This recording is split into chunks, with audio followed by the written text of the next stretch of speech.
Our next speaker is Shahar Madar. Please welcome him.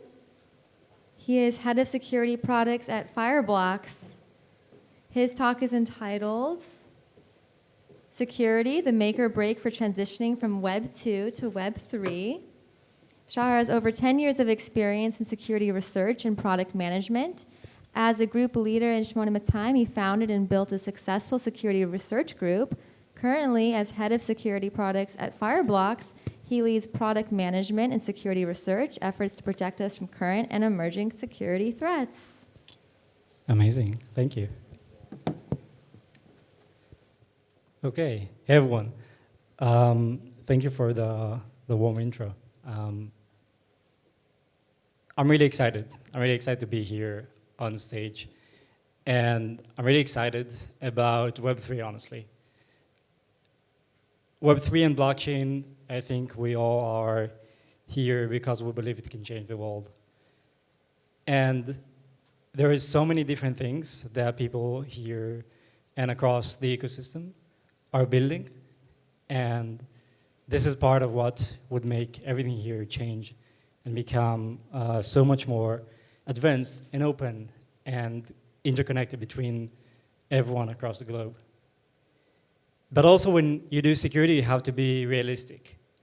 And with being realistic, you also know that many of those projects are going to get hacked and breached in some way. And the reason I'm here today is to actually talk about that and try to offer a framework, a way to think about those hacks and about those risks that are unique to Web3. And what can you do differently to make sure that the project that you're running or you are planning is not going to be the next one on the rec leaderboard. Okay, so quick background about myself. I work at Fireblocks and I lead the security products unit, basically making me responsible for securing all our customers' funds. So far, that's close to 2,000 different customers, anything from enterprises, banks, to small startups. We secure over 100 million wallets, and so far through our system has gone over 4 trillion USD. This also means that I don't get a lot of sleep, but I do see some interesting things. Now, as a background, I spent many years being super into security and technology, combination of security research, product management, development, breaking code and learning code, in data military intelligence and on the private sector before joining Fireblocks. And sometimes the conversations that I have with Fireblocks customers, users, prospects, is when they come to us maybe a little bit too late, not because they necessarily been hacked, but throughout the conversation about maybe some tips about what could they do differently, you see that moment where they realize that they actually built the system, they built their project, their idea, and it's in a way that's not really secure enough, and they maybe have hundreds or thousands of users that trust them in some way, and it could be really easily compromised. And hopefully, after this talk, you get some interesting points, and feel free to reach out and discuss this further. So Web3 security. If you look from the attacker's perspective, what it's going to take and what it looks like to hack a Web3 project, too often it looks like this. It's just there's money on the ground, and you pick it up, and you make pretty good profit. And the reason that it looks like that is not because Web3 founders or engineers are any less smart than anyone else in the world. It's just that there's bigger motivation for attackers. It's just like the threat landscape is different. And many people, when they start their project, they say, okay, I understand there is some security things that I need to do, but I'll do it later on. I don't have to deal with it right now. Let's focus on building. Let's focus on building and having more and more and more users. And then always comes the line, And when I become big enough, I can deal with security. Right now, I'm not interested enough. And let's combine that with another phenomena that is amazing and happens in Web3 a lot, and that's hypergrowth. So you actually had an amazing idea, and you started a company, you started a project, and many people are also excited about that, not just you, right? We call that success. So many people start using your product, and you reach 10 users, 100 users, 1,000, 10,000, maybe 100,000 different users. And then you're big enough. But if you didn't have the time to actually go back and deal with the security gaps that you kind of sort of knew, so this is what you get. When you combine the hypergrowth with the security procrastination, you get the $3.8 billion that have been stolen in 2022 alone. And if you zoom out and you look at what happened maybe years back and sum it all together, so you reach over 10 billion, which is insane. And actually the challenge here, and the reason why it's different, again, it's not laziness, it's not people are not smart enough, it's the attackers. The thing is that everything that we build in Web3 is actually a financial app. And anything that you hold in your project, let it be a stablecoin, a token project, an NFT, which is actually a sword in a game, is actually money, right? And you can directly convert that to real money. And if you look from the attacker perspective and you look at, okay, what it takes to, why do I get from hacking a Web3 project compared to some enterprise or some Web2 startup? On Web2, I'd have to steal the data and then sell it to someone else to actually make profit. And here I just take money. This means that the moment you hold, say, 100, 200 grand with your project, you're holding a non-negligible amount of money and you're a viable target. And there's no reason why someone wouldn't try to take that if they can easily. So it's all a matter of return on investment from the attacker side. Given that, it's not really surprising that we're seeing a variety of different attackers. So anything from nation-state attackers, threat actors. North Korea is obviously the most well-known one, the most infamous one. And if you follow the news, so you saw that a few weeks ago, the National Security Agency, the NSA, published a report saying that 50%, so half of the North Korean nuclear program is being funded from stolen crypto, which is insane. So we're seeing threat actors, nation states like North Korea and Iran, some Chinese. We see cyber criminals from all over the world, usually a lot of work being done from Eastern Europe and Asia.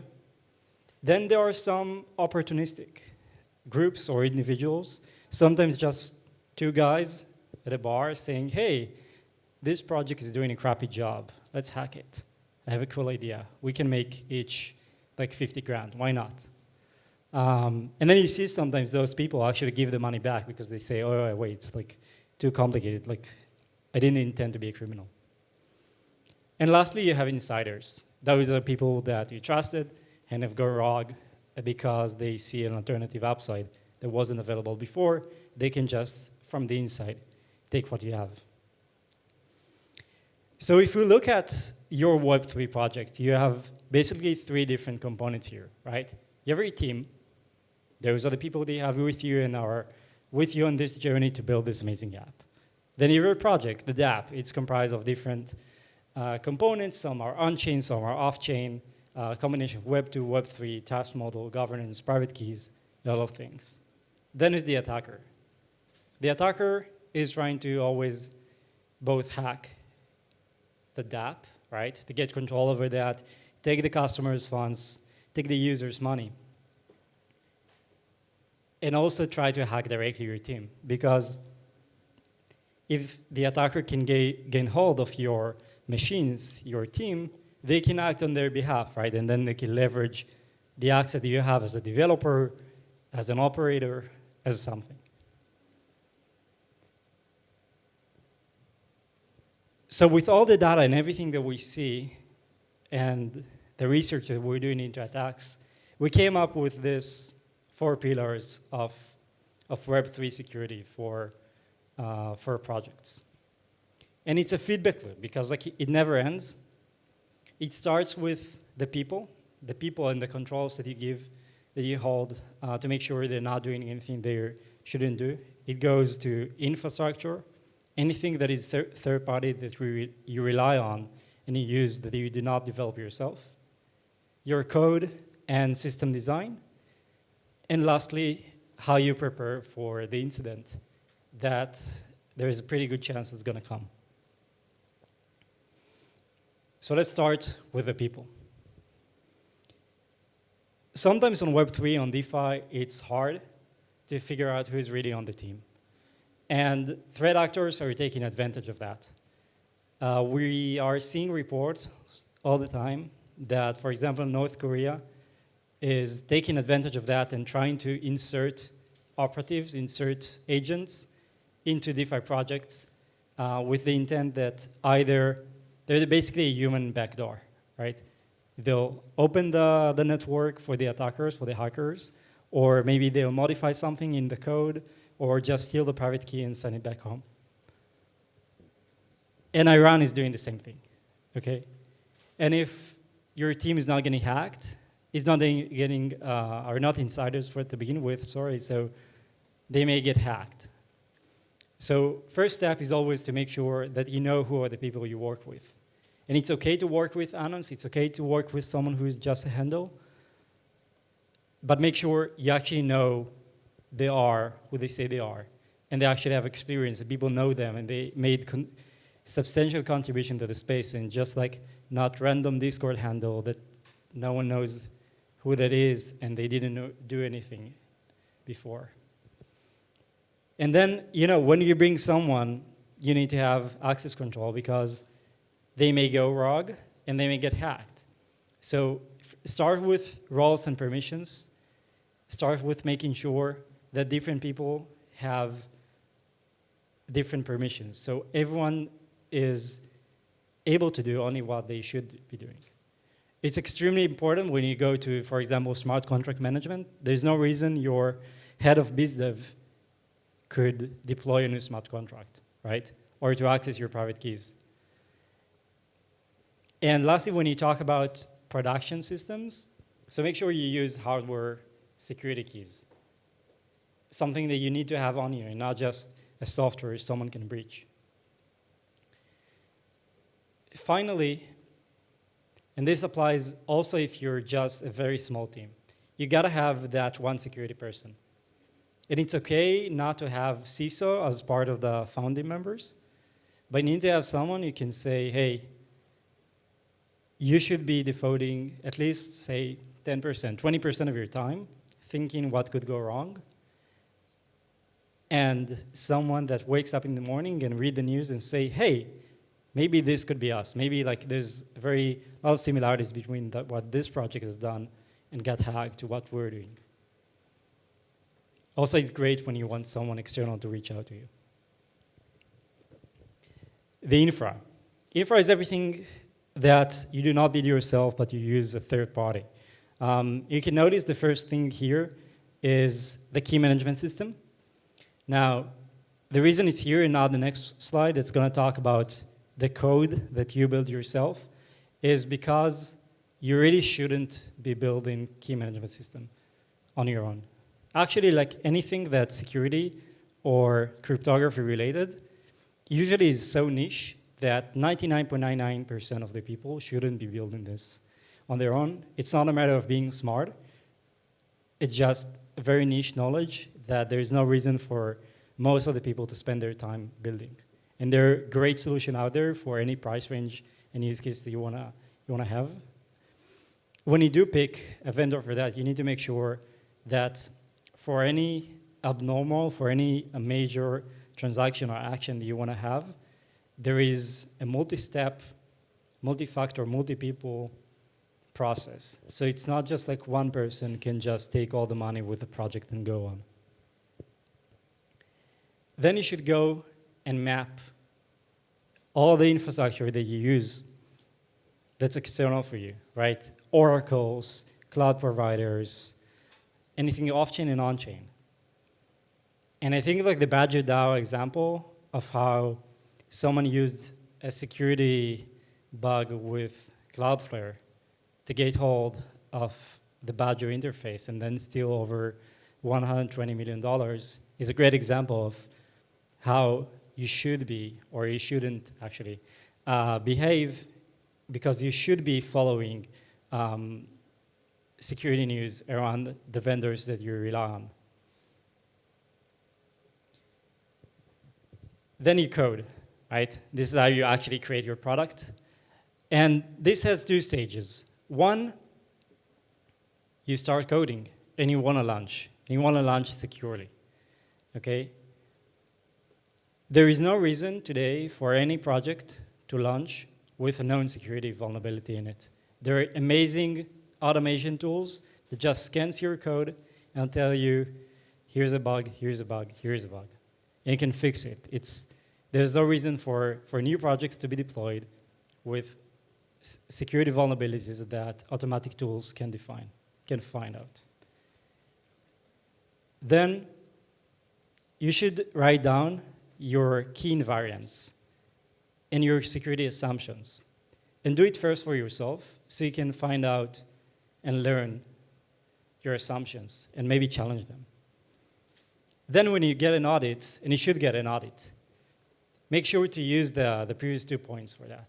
Because when I talk to the top auditors, the top security auditors in this space, they always are so frustrated with people spending so much money and just wasting time. Because if you get to the top tier auditor, and what they have to do is reverse engineer your code, basically give you a code review and find all the bugs that you could have found with automatic tools, you're just wasting money. And more importantly, you're not finding the real unique vulnerabilities that only your project has. After you launch, you want to stay secure. You're going to keep updating your code. And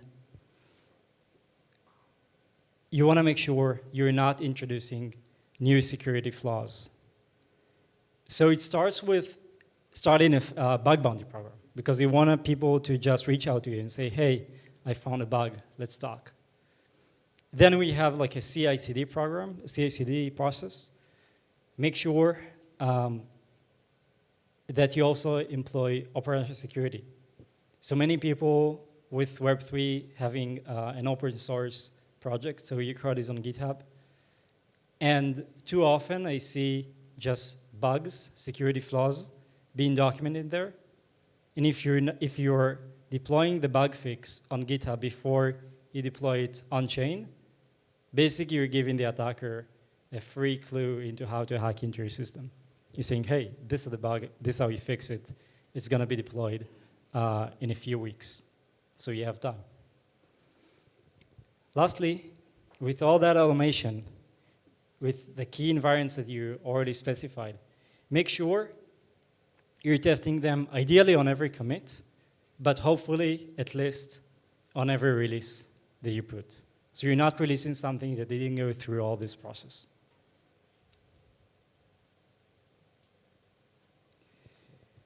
The last point here is incident preparedness. So if we go back 6 months and you look at the Binance Smart Chain hack, they did something, there was a major hack, right? The attackers almost took $600 million. And Binance did something that upset many people. They upset many people because they did something that isn't really decentralized, but is very effective with security. And they just immediately paused everything. They were able to do that very quickly and basically cut the attacker profit and cut their losses in 80%. So they made it a 100 million incident and not 600. And the only way you can do that, the only way you can react that fast is if you're prepared. So you need to have that incident response protocol. You need to make sure it works. Also, if your co-signer is asleep halfway across the world, so you need to figure that out, because we have seen people saying, yeah, just like text my buddy, but my buddy is in San Francisco, and he's just a Discord handle, and there's no other way to reach him. And then you should sit down and map how can you be attacked, because you know your system the best, right?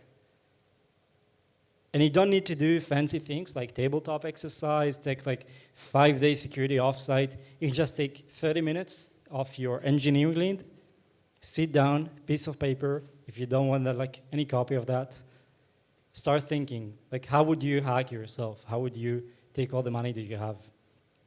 And once you have that, like as a team, and you look at that, it's so much easier to prepare that incident response protocol, but also fix those bugs. So to summarize, be prepared. Make sure that you know who is on your team and you can control them with the proper access control mechanisms. Make sure that you challenge yourself and you work as your own attacker, okay? Help and work effectively with your auditor, and do not disclose secrets, do not leak security bugs to your attacker, because there is no reason to. And lastly, be prepared for an incident. Think ahead, make sure that when it happens, because there's a pretty good chance that something's gonna happen, make sure that you know what to do. That's it. Thank you.